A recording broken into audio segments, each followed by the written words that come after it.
Cet épisode vous est présenté par Dome Pharma, laboratoire vétérinaire familial français. Découvrez notre podcast Droit dans les yeux. Bonjour à toutes et tous, bienvenue dans cette nouvelle série de podcasts Dome Pharma Droit dans les yeux destinée à nos animaux de compagnie.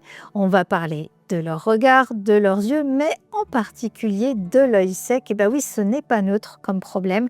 C'est pas toujours évident à distinguer. Et alors aujourd'hui, on va aborder même un sujet bien particulier, c'est les races prédisposées à l'œil sec. Je vais en parler avec mon confrère, le docteur Bertrand Cheffneux, vétérinaire à Paris dans le 17e arrondissement, entre la Porte-Maillot et l'Arc de Triomphe. Si vous voulez situer un peu mieux, chez West My Vet, Bertrand est un passionné du bien-être animal, des animaux de compagnie. Et aujourd'hui même, tu as apporté Neige avec toi. Bonjour Bertrand. Bonjour Valérie. Bon, on ne va pas parler traitement, Bertrand. On va vraiment parler de conseils pour aider nos auditeurs à ouvrir l'œil pour leur animal de compagnie. On va parler des races prédisposées à l'œil sec. Il y a des races, effectivement, mais il y a aussi des chiens, quand ils sont plus âgés, plus seniors, il y a certaines maladies. On va aborder tout ça. Toi, tu es venu avec Neige.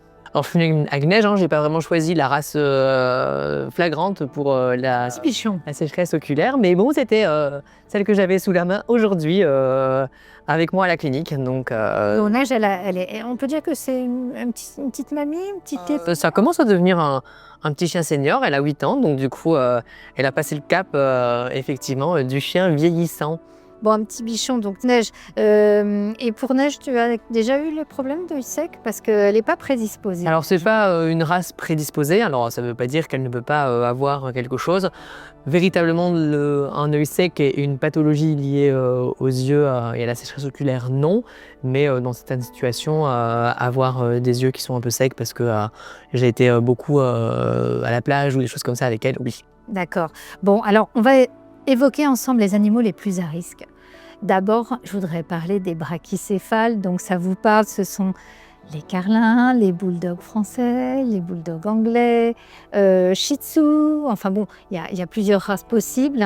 Dans les brachycéphales, eux, ils sont plus prédisposés à l'œil sec que d'autres races. Oui, effectivement, ça fait partie des races qui sont prédisposées à la sécheresse oculaire, mais ça se comprend aisément au vu de leur faciès. Les brachycéphales, c'est toutes ces faces plates, effectivement les bulldogs, les carlins, mais aussi certains chats comme les persans, etc., donc qui ont des faces qui sont aplaties, et donc du coup une conformation de la face qui fait que les yeux sont plus globuleux, et donc du coup beaucoup plus soumis au stress environnemental. Bon, il y a les brachycéphales, mais aussi il y a des races à prédisposition génétique. Tout à fait, parce que la sécheresse oculaire, ça peut également venir d'une maladie auto-immune et d'une déficience de certaines glandes qui produisent les larmes. Et effectivement, on a des races autres, comme le Westie par exemple, qui sont des races prédisposées également. Bon, et il y en a d'autres, et j'en parlerai juste après. Il y a aussi les seniors et des animaux sous traitement médicamenteux, parce que tu as certains antibiotiques, entre autres, qui peuvent engendrer l'œil sec. Oui, effectivement, ça c'est des choses auxquelles on pense moins, ou en tout cas que l'on connaît moins, mais il y a certains médicaments, effectivement des traitements contre l'épilepsie, certains traitements antibiotiques particuliers qui vont également donner en fait une sécheresse oculaire, et puis certaines autres maladies, des maladies plutôt d'ordre hormonal, l'hypothyroïdie par exemple, ou des problèmes diabétiques qui vont aussi avoir un grand impact sur les yeux. Tu as déjà eu un cas, toi, d'un animal diabétique? Tu as un exemple concret d'un chien diabétique que tu aurais vu à l'accident? Alors oui, mais je pense plutôt encore même à des chiens hypothyroïdiens, parce que c'est quand même aussi une pathologie hormonale qu'on a beaucoup et qui parfois passe un peu plus inaperçue encore que le diabète pour les gens, en tout cas au départ. Et la sécheresse oculaire fait partie des symptômes qui peuvent être mis en évidence, parfois même un peu de manière précoce, et ça vaut la peine effectivement de s'attarder à tout ça. Bon, en tout cas, je te remercie. Alors, on va parler des races de brachycéphales en particulier. Les brachycéphales, il faut faire attention à tous ces chiens qui sont des hypertypes, parce qu'il y a plusieurs problèmes de santé possibles, dont l'œil sec.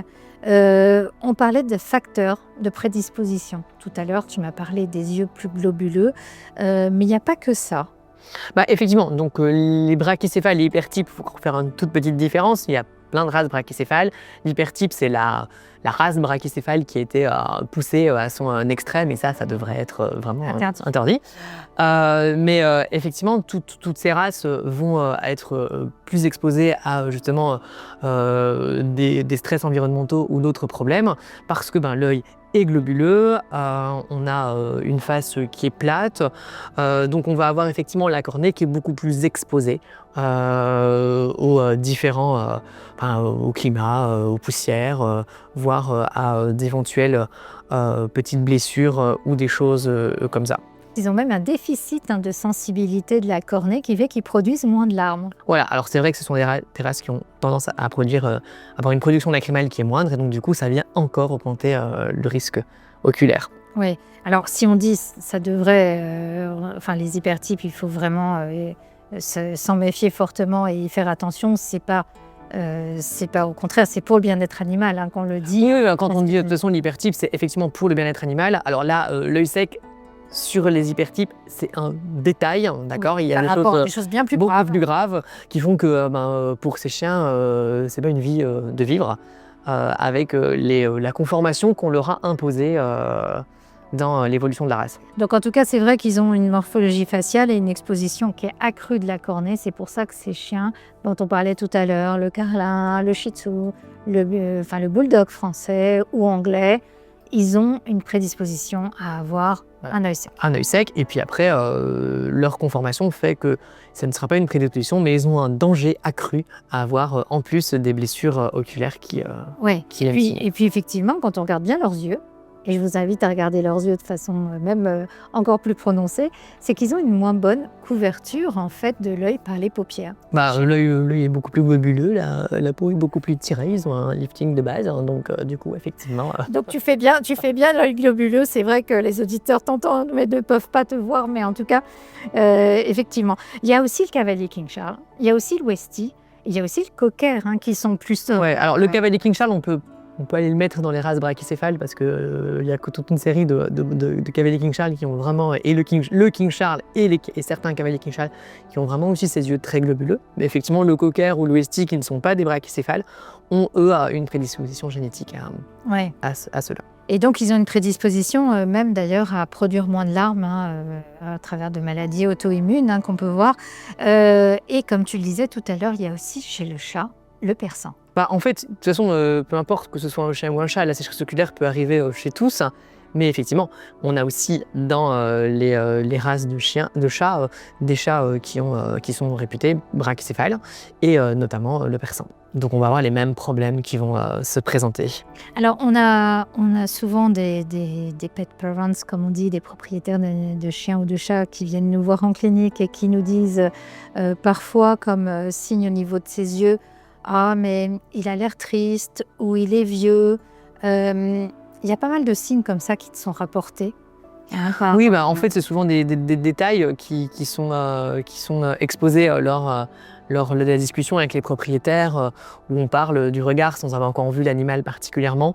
Et effectivement, c'est souvent, il a vieilli, ça se voit dans son regard, il ne rigole plus comme avant, il ne voit plus très bien, ou il a le regard ailleurs, il a l'air triste, etc. C'est des choses que les propriétaires nous rapportent, sans pour autant le lier à une pathologie particulière. Et pourtant, c'est des signes qui font qu'on ne doit pas passer à côté de l'œil sec. Alors quand tu dis « il vieillit », c'est peut-être justement l'occasion, quand ils viennent dire ça, de leur dire oui, ce serait intéressant de faire un bilan animal senior, donc chien ou chat senior d'ailleurs, parce qu'il y a souvent un petit check-up santé qu'on fait, comme pour nous en humaine, chez nous. Effectivement, de toute façon, après, normalement, les yeux et l'ensemble de l'état général, il est quand même contrôlé à chaque visite, même quand l'animal a quelques mois ou quelques années. Mais effectivement, à partir d'un certain âge, vers 7 ans, on commence à considérer que les animaux franchissent un cap dans leur vieillissement, et faire un bilan senior un peu plus élargi, même au niveau sanguin ou des choses comme ça, permet en tout cas parfois d'avoir un point zéro pour le futur, pour pouvoir comparer, ou de détecter des choses qui pourraient être débutantes et qui ne se voient pas encore chez l'animal de manière symptomatique, mais qui seront intéressants à déjà commencer à traiter ou à surveiller. Alors c'est vrai qu'un œil inconfortable, c'est jamais normal. Un chien qui se frotte de façon répétitive l'œil, c'est jamais normal. Non, comme chez nous, Que si on a un œil qui chatouille, c'est qu'il y a quand même quelque chose qui cloche. Oui, mais le problème de l'œil sec, comme tu le disais tout à l'heure, c'est que c'est pas toujours visible en fait. C'est pas toujours évident. Autant il y a des signes, hein, quand tu vas voir vraiment des gros dépôts d'impuretés, tu le vois, tu nettoies et c'est en surface. Mais l'œil sec, ça peut être aussi finalement une partie immergée de l'iceberg, hein, comme je dis. Et là, la cause, elle peut être en lien avec une maladie générale, hein. T'en parlais tout à l'heure. Toi, tu as des conseils à donner à nos auditeurs justement par rapport à cet œil sec, si jamais il y a un doute? De toute façon, si jamais il y a un doute, venez prendre conseil chez le vétérinaire. Au moins à l'accueil, nos assistants pourront vous aiguiller vers soit des produits d'entretien ou d'hydratation, soit vers une consultation pour voir vraiment ce qu'il se passe. Oui, donc là, ce qu'on propose, nous, chez les vétérinaires, c'est souvent, effectivement, s'il y a un œil sec, hein, il y a des solutions. On peut proposer un lubrifiant oculaire, on peut proposer des larmes artificielles. De toute façon, tout va commencer par un bon nettoyage avec du sérum physiologique, etc., pour enlever les impuretés, etc., voir si ce n'est pas simplement de la poussière qui crée le problème. À ce moment-là, on peut commencer effectivement avec des larmes artificielles qui vont hydrater, qui vont protéger la surface oculaire. Et dans certains cas, on a des produits qui vont de type larmes artificielles, qui vont également avoir d'autres composants dedans, comme de l'acide hyaluronique, qui va permettre en fait une meilleure protection et parfois une meilleure cicatrisation aussi de la surface oculaire. Donc effectivement, d'abord un nettoyant oculaire donc spécifique que vous trouverez chez votre vétérinaire d'ailleurs, hein, qui est possible pour nettoyer déjà l'œil, et ensuite les larmes artificielles. Voilà, tout à fait. Et donc tu disais, finalement la petite astuce, hein, que tu nous donnais, c'est que ces larmes artificielles, on peut les utiliser, alors c'est même 2 à 3 fois au minimum par jour, hein, chez son chien, mais c'est même à la demande au final. Alors, à la demande, oui, c'est pas lui qui va vous le demander, mais effectivement, aussi souvent que nécessaire et aussi souvent que possible, parce qu'il y a aussi le possible qu'il faut prendre en compte, parce que ça reste un chien ou un chat, donc parfois c'est pas super facile à mettre. On va en parler ça dans notre épisode de notre série de podcasts justement, hein, le medical training pour faire en sorte que les soins se passent bien avec son animal et vous donner quelques petites astuces. Mais c'est intéressant de mettre ces larmes artificielles même en préventif. Avant une balade, avant d'aller en plein air, si on sait qu'il est sensible, si on sait que... Voilà, c'est vrai que si on sait qu'on a un animal qui est sujet à la sécheresse oculaire, une race un peu prédisposée, ou un environnement, un climat qui va nous dire « Ok, pourquoi pas lui mettre des larmes artificielles pour protéger un peu l'œil parce que je vais aller courir sur la plage ou parce qu'il ne supporte pas la pollution de la ville », ça peut être intéressant de le faire en préventif. Bon, en tout cas, toi, donc, tes propriétaires qui viennent te voir, quand ils ont des larmes artificielles, en général, ils les mettent de toute façon plusieurs fois par jour et ça permet de rendre un confort. Voilà, c'est d'abord pour le confort de l'animal et pour éviter que les choses ne se dégradent et après qu'on ait du mal à faire marche arrière. Ouais, et ça, de toute façon, on peut le garder, on peut lui en donner aussi souvent qu'on veut. Ah, mais l'arme artificielle, c'est comme pour nous, il n'y a pas du tout. Comme pour nous, il n'y a aucun problème. Quand tu as des propriétaires de races de chiens ou de chats qui sont fans des hypertypes, toi, même au comptoir, dans la clinique, tes ASV vont quand même donner quelques recommandations, quelques conseils de prévention. C'est vrai qu'en plus, nous, en clinique canine parisienne, on a quand même pas mal de chiens de ce type, hein, parce que c'est des chiens qui ont été beaucoup à la mode et qui le sont encore. Malheureusement, les modes ne changent pas et parfois, ça vaudrait la peine. Mais oui, les assistants sont habitués et donnent beaucoup de conseils pour pouvoir donner le plus de confort et que leurs petits défauts ne leur posent pas trop de problèmes. Ouais, donc des petits conseils de vigilance, de prévention et surtout qu'ils aient sous le coude finalement les larmes artificielles. Bon, de toute façon, vous aurez tout ce qu'il faut dans vos cliniques pour ça. D'accord. Bon, en tout cas, un grand merci Bertrand pour ton partage. De rien. Merci Neige. Hein. Bon, ok, t'es pas un braqui, mais on a compris, mais c'est pas forcément à l'abri, hein, en étant un petit chien senior. En tout cas, il y a une phrase qui revient souvent en consultation, c'est « si j'avais su, docteur ». C'est pour ça qu'il faut s'y prendre toujours un peu à l'avance et ne pas hésiter à, même si tout va bien ou si on soupçonne juste des petites choses, rien n'est anodin et ça vaut toujours la peine de faire un petit check pour voir comment ça va et de ne pas le prendre trop tard. Bon, merci Bertrand. En tout cas, si j'avais su, on vous aura prévenu justement via ce podcast. C'est tout le but, c'est de vous aider à ouvrir l'œil. Donc avec une touche positive finalement, c'est que l'idée, c'est que si vous avez bien entendu, faut être attention à tous ces petits signes d'alerte qui ne doivent pas être pris à la légère.